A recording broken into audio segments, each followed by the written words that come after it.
Iya, Bang, masih di toko kita, masih bersama dengan Pak Arif Satria. Pak Arif tadi sempat terpotong begitu ya, terkait bagaimana kita meningkatkan potensi perikanan di Indonesia sendiri. Oke, manajemen perikanan tadi sudah dijelaskan bagaimana tadi added value, kemudian juga pengolahan sendiri begitu ya. Tapi saya pengen tahu bagaimana posisi kita begitu ya, how to manage the oceans in Indonesia sendiri begitu ya. Melihat bahwa penduduk Indonesia belum sepenuhnya mengetahui atau paham dan juga sadar tentang bagaimana potensi besar dari perikanan begitu ya, laut di Indonesia sendiri begitu ya. Kadang-kadang pemirsa, mungkin kita juga temui begitu ya di pesisir pantai atau di dermaga, beberapa fasilitas masyarakat atau penduduk sendiri ini kerap merusak begitu ya. Limbah-limbahnya kerap merusak tadi ekosistem atau habitat di laut begitu ya. Ini Pak Satria melihatnya gimana, Pak Arif? Ya, saya kira pertama adalah tadi untuk mendongkrak itu kan satu investasi juga penting.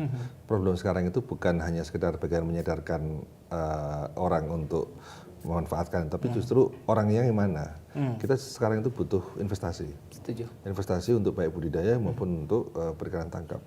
Nah, syukur-syukur kalau pengusaha-pengusaha kita, para entrepreneur kita masuk di dunia ini. Kita akan sangat membantu sekali.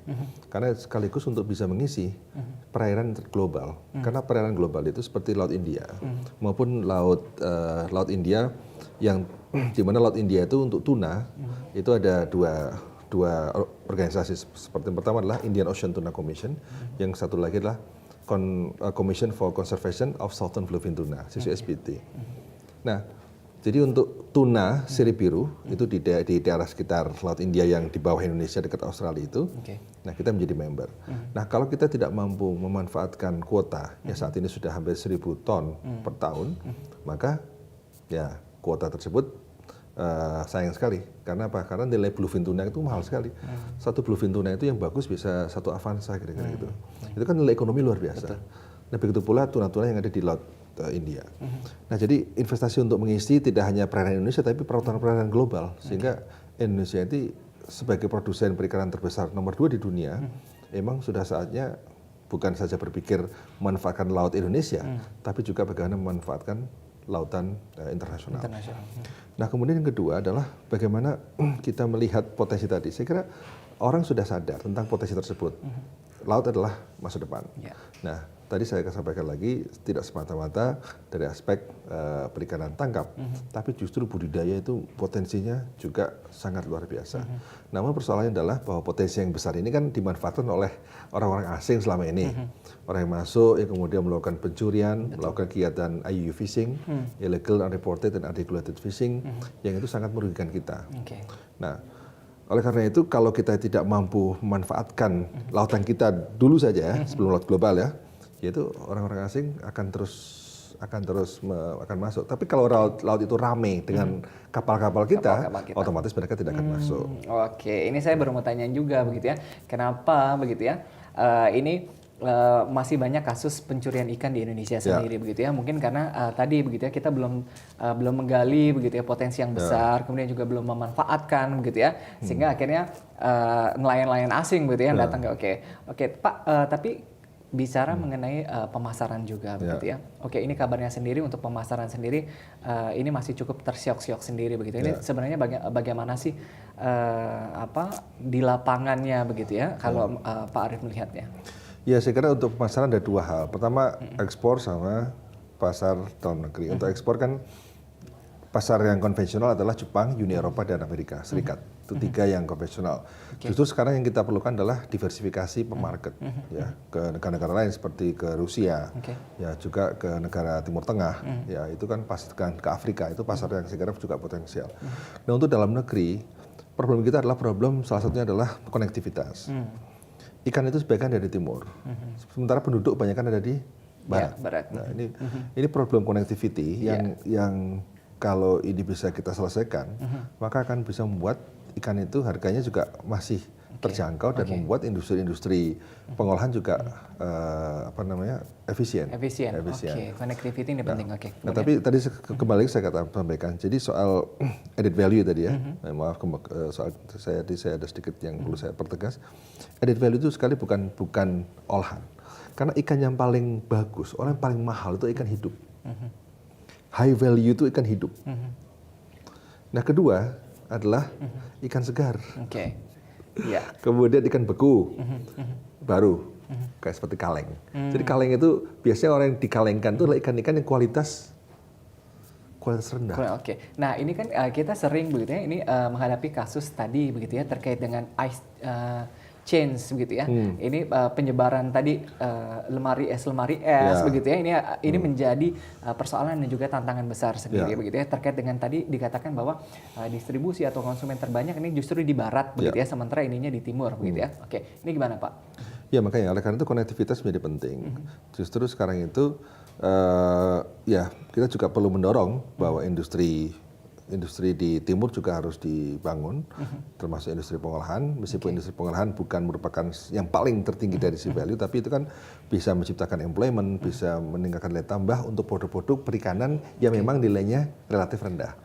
Jadi dengan diolah nilainya jadi meningkat. Seperti sarden, kemudian apa namanya, ya ikan-ikan yang lain itu ya. Makarel ya. Makarel itu kan seperti misalnya tuna. Tuna yang kualitasnya rendah yang di kaleng. Yang bagus di apa? Sashimi. Itu high value. Yang tadi saya katakan 1 ekor harganya 1 Avanza itu yang untuk keperluan sashimi. Ini menarik Pak Arief kalau kita katakan begitu ya. Sebenarnya banyak bisa menjadi tambahan devisa ya ribuan triliun begitu untuk Indonesia sendiri begitu. Tapi kalau kita lihat kehidupan nelayan begitu ya, ini kalau kita bicara income, Pak pemirsa mungkin Anda melihat masyarakat di pesisir pantai belum sepenuhnya bisa menikmati begitu ya.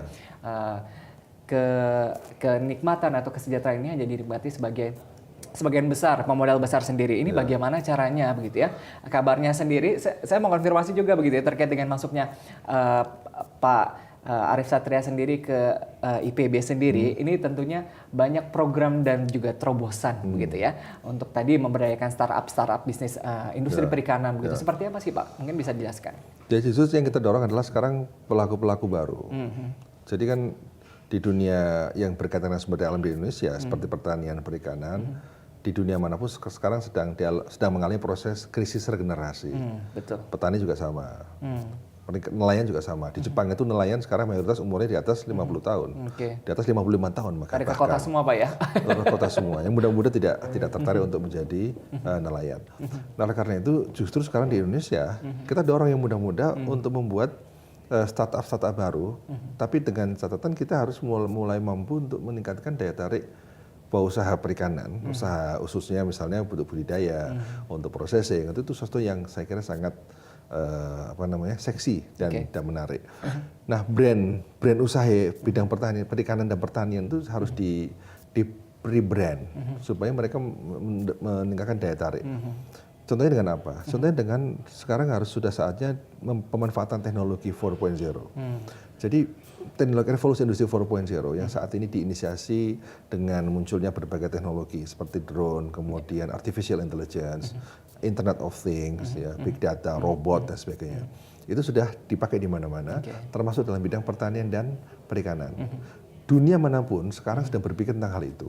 Nah, karena itu kalau kita tidak cepat merespons, tidak segera menyiapkan SDM maupun kerangka riset untuk bisa mengaplikasikan teknologi-teknologi tersebut untuk bidang pertanian dan perikanan, maka kita akan ketinggalan lagi. Nah, sekarang sudah mengontrol segala sesuatu, ya tambah itu dikontrol hanya dengan smartphone. Dengan smartphone semua khusus mau ngasih pakan, mau ngecek kualitas air, mau ngecek benihnya seperti apa, pertumbuhan seperti apa, tinggal kontrol semua di sini. Ini kan sesuatu yang bukan lagi kegiatan yang dulu kan kalau di Jepang itu namanya konvensional istilahnya. Kita itu kotor, kotor begitu dan sebagainya. Tapi sekarang semua orang bisa melakukan itu.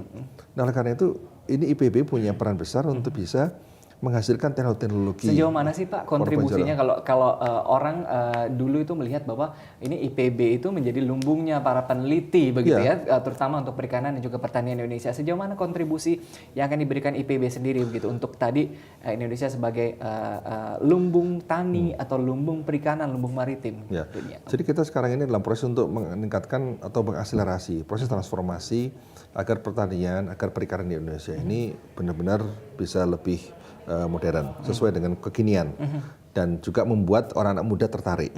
Jadi dengan cara teknologi-teknologi yang digunakan teknologi-teknologi yang kekinian juga, teknologi 4.0 tadi.